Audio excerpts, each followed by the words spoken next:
ذرا تصور کیجئے، ایک ایسا وقت جب پوری قوم پتھروں کے بنائے ہوئے بتوں کے سامنے جھکتی تھی، ان سے امیدیں لگاتی تھی اور سمجھتی تھی کہ یہی ان کی مشکلات دور کر سکتے ہیں۔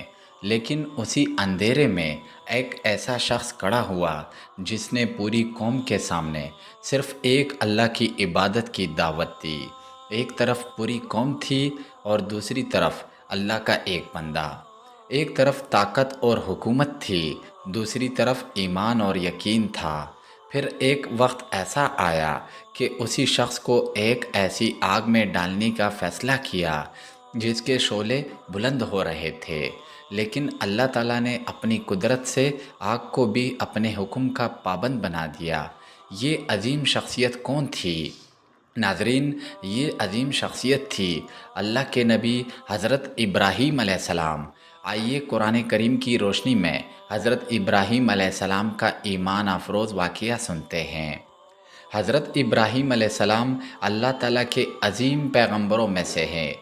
اللہ تعالیٰ نے آپ کو خاص مقام عطا فرمایا اور آپ کا ذکر قرآن کریم میں بڑی عظمت کے ساتھ فرمایا۔ آپ کی قوم اللہ تعالیٰ کی عبادت چھوڑ کر بتوں کی عبادت میں مبتلا ہو چکی تھی۔ وہ اپنے ہاتھوں سے بت بناتے، پھر انہی کے سامنے جھکتے اور ان سے اپنی حاجتیں مانگتے تھے۔ حضرت ابراہیم علیہ السلام نے سوچا کہ جو چیز خود انسان کے ہاتھوں سے بنائی گئی ہے وہ انسان کی مدد کیسے کر سکتی ہے، جو نہ سن سکتی ہے، نہ بول سکتی ہے اور نہ کسی کو فائدہ پہنچا سکتی ہے اور نہ ہی نقصان، وہ عبادت کے لائق کیسے ہو سکتی ہے؟ حضرت ابراہیم علیہ السلام نے اپنی قوم کو محبت اور حکمت سے سمجھانا شروع کیا۔ آپ نے فرمایا، تم ان چیزوں کی عبادت کیوں کرتے ہو جنہیں تم خود تراشتے ہو؟ آپ نے انہیں بتایا کہ عبادت کا حق صرف اس ذات کو ہے جس نے آسمانوں اور زمین کو پیدا کیا، جو زندگی دیتا ہے اور موت دیتا ہے۔ لیکن قوم نے حق قبول کرنے کے بجائے اپنے باپ دادا کے طریقے کو پکڑ لیا۔ انہوں نے کہا کہ ہم تو وہی کریں گے جو ہمارے آباء و اجداد کرتے آئے ہیں۔ حضرت ابراہیم علیہ السلام نے ہمت نہ ہاری اور اپنی قوم کو اللہ کی وحدانیت کی طرف بلاتے رہے۔ آپ جانتے تھے کہ حق کی دعوت دینا اللہ کے نبیوں کی ذمہ داری ہے، چاہے لوگ مانیں یا نہ مانیں۔ حضرت ابراہیم علیہ السلام اپنی قوم کو مسلسل ایک اللہ کی عبادت کی طرف بلاتے رہے، لیکن قوم اپنے شرک پر قائم رہی۔ حضرت ابراہیم علیہ السلام نے انہیں سمجھانے کے لیے دلیل اور حکمت کا راستہ اختیار کیا۔ آپ نے اپنی قوم سے فرمایا، یہ مورتیاں کیا ہیں جن کے تم عبادت گزار بنے بیٹھے ہو؟ قوم نے جواب دیا کہ ہم نے اپنے باپ دادا کو ان کی عبادت کرتے پایا ہے۔ حضرت ابراہیم علیہ السلام نے فرمایا کہ تم ایسی چیزوں کی عبادت کیوں کرتے ہو جو نہ تمہاری بات سن سکتے ہیں، نہ تمہیں فائدہ دے سکتے ہیں اور نہ نقصان پہنچا سکتے ہیں؟ پھر حضرت ابراہیم علیہ السلام نے اپنی قوم کو سمجھانے کے لیے ایسی دلیل پیش کی جس سے انسان سوچنے پر مجبور ہو جائے۔ آپ نے بتایا کہ جو چیز خود بدل جائے، غروب ہو جائے یا ختم ہو جائے وہ رب نہیں ہو سکتا۔ قرآن کریم میں آتا ہے کہ حضرت ابراہیم علیہ السلام نے ستارے، چاند اور سورج کے ذریعے اپنی قوم کو سمجھایا کہ اصل رب وہ ہے جو ان سب کو پیدا کرنے والا ہے۔ آپ نے اعلان فرمایا، میں نے اپنا رخ اس ذات کی طرف کر لیا ہے جس نے آسمانوں اور زمین کو پیدا کیا اور میں مشرکوں میں سے نہیں ہوں۔ لیکن اتنی واضح دلیلوں کے باوجود قوم نے حق قبول نہ کیا۔ پھر ایک دن جب لوگ اپنے ایک تہوار کے لیے شہر سے باہر گئے، حضرت ابراہیم علیہ السلام بت خانے میں داخل ہوئے۔ وہاں بہت سے بت رکھے ہوئے تھے جن کے سامنے لوگ جھکتے اور نظریں پیش کرتے تھے۔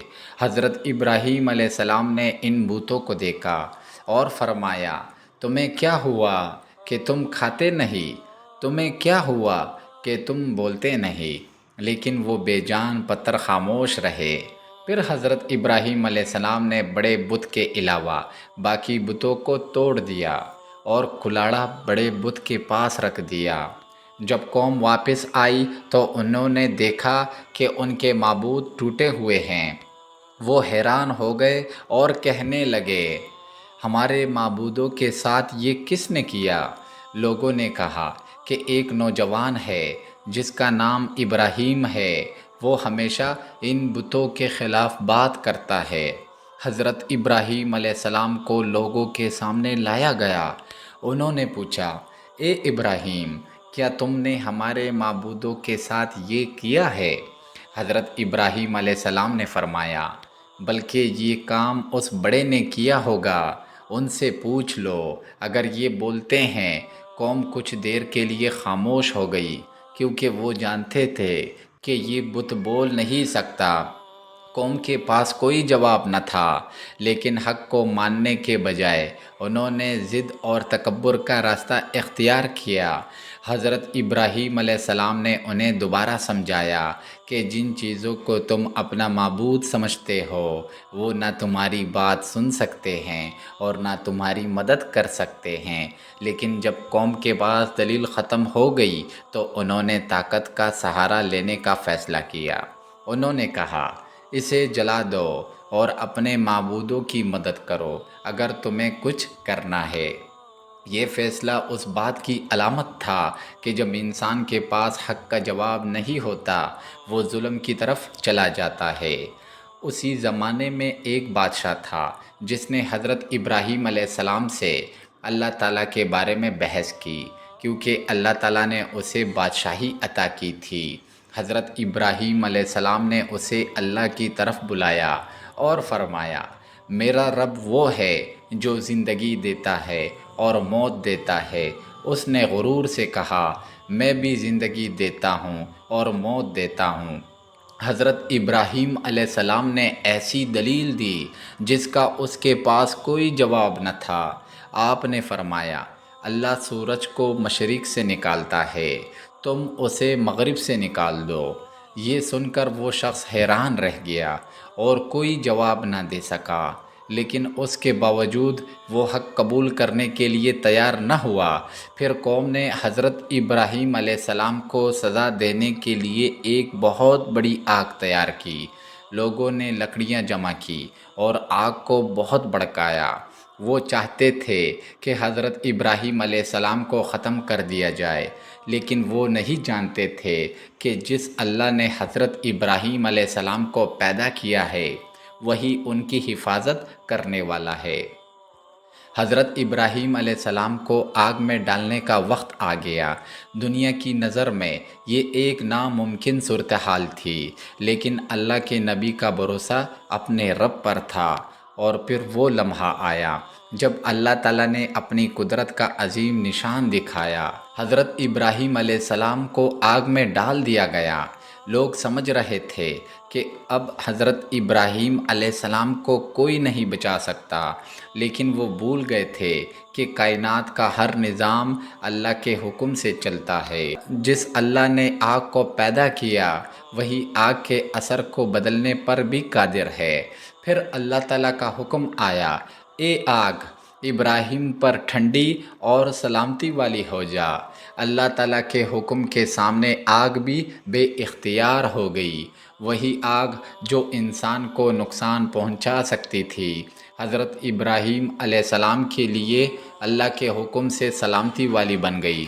یہ اللہ تعالیٰ کی قدرت کا عظیم معجزہ تھا کہ مخلوق اپنی مرضی سے کچھ نہیں کر سکتے۔ اصل اختیار صرف اللہ تعالیٰ کے پاس ہے۔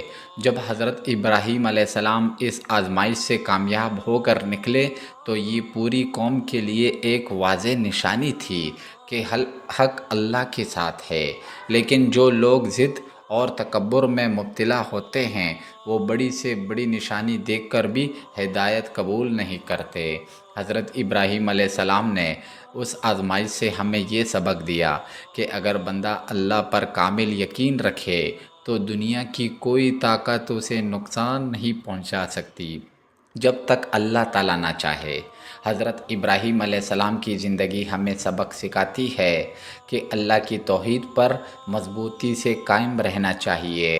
اللہ تعالیٰ نے حضرت ابراہیم علیہ السلام کو ایسا مقام عطا فرمایا کہ قیامت تک آنے والے لوگ آپ کو ایمان، صبر اور اللہ پر یقین کی مثال کے طور پر یاد کرتے رہیں گے۔ اللہ تعالیٰ ہمیں بھی حضرت ابراہیم علیہ السلام جیسا ایمان، صبر اور اپنے رب پر کامل بھروسہ عطا فرمائے، آمین۔ پیارے دوستو، امید کرتا ہوں ویڈیو اچھی لگی ہوں گی تو شیئر کریں اور چینل ضرور سبسکرائب کریں۔